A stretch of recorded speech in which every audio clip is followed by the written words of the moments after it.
یحییٰ بن بکیر نے بیان کیا، کہا کہ ہم سے لیث نے، ان سے جعفر بن ربیعہ نے، اور ان سے اعرج نے، اور ان سے حضرت ابو ہریرہ رضی اللہ عنہ نے کہ رسول اللہ صلی اللہ علیہ وسلم نے فرمایا کہ جب نماز کے لیے اذان دی جاتی ہے تو شیطان پیٹھ موڑ کر ریاح خارج کرتا ہوا بھاگتا ہے تاکہ اذان نہ سن سکے۔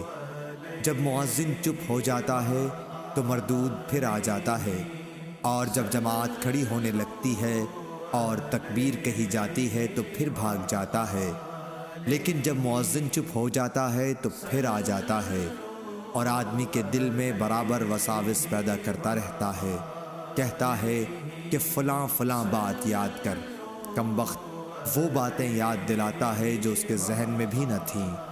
اس طرح نمازی کو یہ بھی یاد نہیں رہتا کہ اس نے کتنی رکعتیں پڑھی ہیں۔ ابو سلمہ بن عبد الرحمن نے کہا کہ جب کوئی یہ بھول جائے کہ کتنی رکعتیں پڑھی ہیں تو بیٹھے بیٹھے سہو کے 2 سجدے کر لے۔